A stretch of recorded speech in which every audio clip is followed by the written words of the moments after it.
ఈ వీడియోలో మనం క్వశ్చన్ నెంబర్ 12 ఎలా సాల్వ్ చేయాలో నేర్చుకోబోతున్నాం. క్వశ్చన్ చూసినట్టయితే ది డయాగ్రామ్ షోస్, ఇది diagram, a uniform bar supported at middle point O. ఇది ఒక యూనిఫామ్ బార్, ఇది ఓ దగ్గర సపోర్ట్ అయి ఉండబడింది. A weight of 40 gram force, ఇది weight of 40 gram force is placed at a distance of 40 centimeter to the left of the point O. Point O నుంచి left side 40 centimetre, ఇది right side 40, ఇది left side 40. Okay, క్లియర్గా కనిపిస్తుంది కదా. ఇక్కడ మనం 40 gram force అనేది అప్లై చేయడం జరిగింది. ఇప్పుడు క్వశ్చన్ ఏంటంటే how can you balance the bar with a weight of 80 gram force. ఇప్పుడు మనకి 80 గ్రామ్ ఫోర్స్ ఇస్తే అది మనం ఈ ఓ నుంచి ఏ సైడ్ అంటే లెఫ్ట్ సైడ్ పెట్టి ఆర్ రైట్ సైడ్ పెట్టి ఏ సైడ్ మనం పెట్టి దీన్ని బ్యాలెన్స్ చేయగలం అనేది క్వశ్చన్. ఇప్పుడు జనరల్గా ఆలోచిస్తే మనకి 40 గ్రామ్ ఫోర్స్ అనేది లెఫ్ట్ సైడ్ ఉంది, ఇది పైనుంచి పడుతుంది, అంటే పైనుంచి దీని మీద వెయిట్ అప్లై చేయబడింది. అంటే ఇది మనకి ఇలా కదా టిల్ట్ అవుతుంది.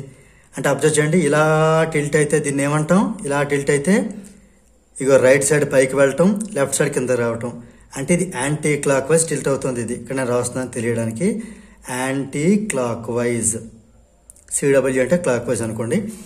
సో ఇది యాంటీ క్లాక్ వైజ్ టిల్ట్ అవుతుంది.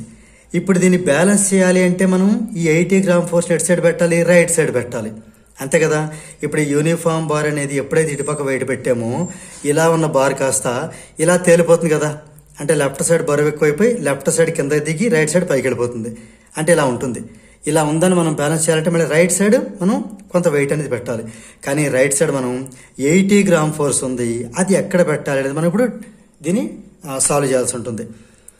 ఇప్పుడు ఈ 80 గ్రామ్ ఫోర్స్ అనే దాన్ని ఫర్ ఎగ్జాంపుల్ ఒక పి అనే పాయింట్ డిస్టెన్స్లో పెట్టాం అనుకుందాం. అంటే పి అనేది 10 అవ్వచ్చు, 20 అవ్వచ్చు, 30 అవ్వచ్చు, 40 అవ్వచ్చు, ఎక్కడైనా ఏదో సమ్వేర్ పి అనే పాయింట్ తీసుకుందాం.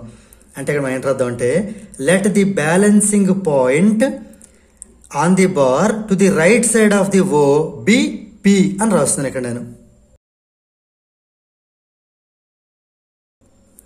ఇక్కడ ఏం రాస్తాను చూడండి, let P be the balancing point. Balancing point అంటే ఇక్కడ నా మీనింగ్ ఏంటంటే ఎక్కడ మనం ఈ 80 GFను పెడితే అది బ్యాలెన్స్ అవుతుంది, అంటే స్ట్రైట్ అవుతుంది అనే పాయింట్ నేను పీగా తీసుకుంటున్నాను. ఫర్ ఎగ్జాంపుల్ ఇక్కడ నేను రఫ్గా తీసుకుంటున్నాను అంతే పీని. ఓకే, ఇక్కడ తీసుకుందాం అనుకుంటున్నాను. ఇక్కడ సపోజ్ పి అనే పాయింట్ తీసుకుంటున్నాను. ఓకే, ఇక్కడ నేను 80 గ్రామ్ ఫోర్స్ అనేది అప్లై చేశాను, దాంతో ఇది బ్యాలెన్స్ అయిందని చెప్పి అనుకుంటున్నాను. ఇప్పుడు నేను ఏం చేయాలి, ఈ పి అనే పాయింట్కి ఓ అనే పాయింట్కి మధ్య డిస్టెన్సే ఫైండ్ అవుట్ చేయాలి, లేదా పి అనే పాయింట్ యొక్క ఎగ్జాక్ట్ లొకేషన్ అని చెప్పాలి. ఇప్పుడు నేను అంటే ఇప్పుడు మనం ఇక్కడ 80 GF అనేది పైనుంచి అప్లికేబుల్ అవుతుంది కాబట్టి ఇది మనకి ఇలాగూ బెండ్ ఇటు తిరుగుతుంది, అంటే ఇది మనకి క్లాక్ వైజ్ మూమెంట్. ఓకేనా. ఇప్పుడు మనకి ఈ 40 GFకి లెఫ్ట్ సైడ్ ఉన్న 40 GFకి ఎగ్జాక్ట్గా బ్యాలెన్స్గా ఉండేటటువంటి రైట్ సైడ్ పాయింట్ నేను 80 GFని పి అనే పాయింట్ దగ్గర తీసుకుంటున్నాను. సో ఇప్పుడు నేను పి అనేది ఎంత డిస్టెన్స్లో ఉంటుంది ఓ నుంచి అనేది నేను ఫైండ్ అవుట్ చేయబోతున్నాను ఇప్పుడు. సో మనకి ఇప్పుడు ఆల్రెడీ ప్రిన్సిపల్ ఆఫ్ ఈక్విలిబ్రియం అనుకోవచ్చు, లేదా principle of moment of force అనుకోవచ్చు, ఏదైనా కూడా anticlockwise. Okay, that moment of force is equal to clockwise moment of force, లేదా ప్రిన్సిపల్ ఆఫ్ ఈక్విలిబ్రియం తీసుకున్నా కూడా ఈ లెఫ్ట్ సైడ్ ఉండే వాల్యూ కరెక్ట్గా ఈక్విలిబ్రియం అంటే ఈక్వల్గా స్టాండర్డ్గా స్ట్రైట్గా ఉండేటట్టుగా అని అర్థం అనమాట. ఇంకా ఎటుపక్క ఎక్కువ తక్కువ లేకుండా ఉండేటట్టు. సో ఇక్కడ నేను బై ప్రిన్సిపల్ ఆఫ్ ఈక్విలిబ్రియం అని రాస్తున్నాను. ఈ ప్రిన్సిపల్ ఆఫ్ ఈక్విలిబ్రియం ఏం చెప్తుందంటే మనం ఎంత వెయిట్ పెడుతున్నాము లెఫ్ట్ సైడ్, అది ఎంత దూరంలో ఉంది, ఓ నుంచి ఎంత దూరంలో ఉంది. అలానే రైట్ సైడ్ ఎంత వెయిట్ పెడుతున్నాము, అది W2 వెయిట్ 2, అది రైట్ సైడ్ ఎంత దూరంలో ఉంది అంటే R2. రైట్, ఇక్కడ నేను వాల్యూస్ రాయబోతున్నాను. W1 అంటే ఎంత, లెఫ్ట్ సైడ్ మనం పెట్టే వెయిట్ 40 గ్రామ్ ఫోర్స్, అది ఎంత దూరంలో పెట్టాం ఓ నుంచి అనేది R1 ఇండికేట్ చేస్తుంది. చూడండి ఇక్కడ 10, 20, 30, 40. ఓకే, ఇక్కడ మనం క్లియర్గా క్వశ్చన్ కూడా ఇవ్వడం జరిగింది. 40 సెంటీమీటర్ దగ్గర మనం 40 GF పెట్టాం, అది కూడా లెఫ్ట్ సైడ్ ఆఫ్ ది ఓ పెట్టాం. సో ఇక్కడ మనకి R1 అనేది 40 సెంటీమీటర్ అవుతుంది.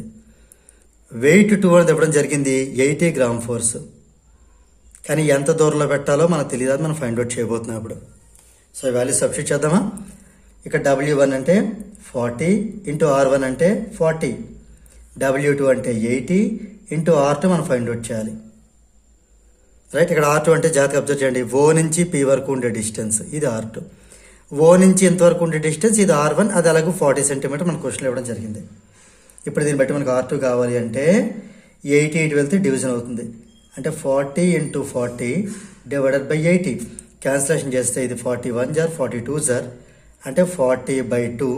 40/2 తెలుసు కదా, 20 సెంటీమీటర్. అంటే దీన్ని బట్టి మనకి R2 అనేది 20 సెంటీమీటర్ రావడం జరిగింది. సో మనం కన్క్లూజన్ ఏంటి రాయాలి? How can you balance the bar with a weight of 80 GF.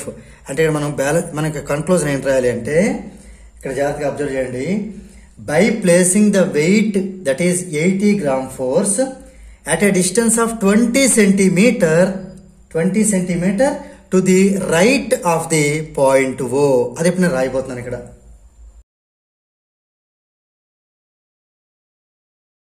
So the rule can be balanced by placing the weight 80 gram force at a distance 20 centimeter to the right of point O.